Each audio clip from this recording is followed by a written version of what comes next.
হয়ে গেছে, নামিয়ে নিয়েছি এখানটায়।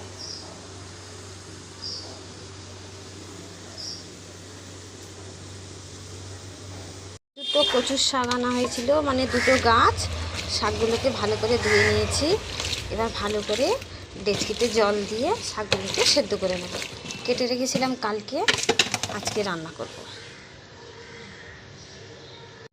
ইলিশ মাছের মাথাটা ফ্রিজে ছিল, বের করে নিয়েছি। এটাকে টুকরো টুকরো করে কেটে নেব ইলিশ মাছের মাথাটা। আর এখানটায় কচুর শাকটা সেদ্ধ করে রেখেছি। মাছটা টুকরো টুকরো করে মাথাগুলো ভালো করে ভেজে নেব। রান্না করতে গেলে কিন্তু একটু বেশি করে তেল লাগে। আমি মাছের মাথাগুলো টুকরো টুকরো করে ভেজে নিয়েছি। সেই তেলের মধ্যে দিয়ে দেবো 3টে শুকনো লঙ্কা। আর এখানে অনেকটা কাঁচা লঙ্কা নিয়েছি, যেহেতু আমরা একটু ঝাল বেশি খাই। আর এর মধ্যে দেবো খানিকটা সাদা জিরে, আর দেবো 2টো তেজপাতা। মশলা বলতে এইটুকুনি মশলা, আর কিছু মশলা দেওয়া হয় না। এবার যারা যা দিয়ে খায়, আমরা এইটুকুনি দিই, তাই দিলাম।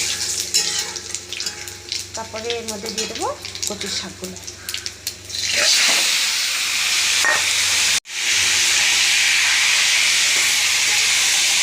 এর মধ্যে নুন দিয়ে সেদ্ধ করেছিলাম। এবার সেই দিকে নুন দেবো, নুন, মিষ্টি, হলুদ দেবো, লঙ্কাগুলো দিয়ে দেবো। নুন মিষ্টিটা দিইনি, নুন হলুদ দিয়ে দিয়েছি, লঙ্কা দিয়ে দিয়েছি। বুনো ওলের সঙ্গে বাঘা তেঁতুল দেওয়া হবে না, তা তো হতে পারে না। এর মধ্যে একটু তেঁতুল গুলে রেখেছিলাম, একটু তেঁতুলের জল দিয়ে দেবো।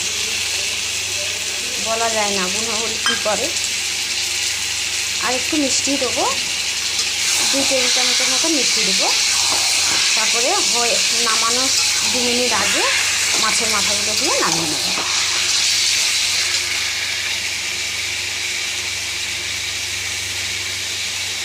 শাক আমার রান্না হয়ে গেছে, এবার নামিয়ে নেব। পুরো জল শুকিয়ে গেছে, এবার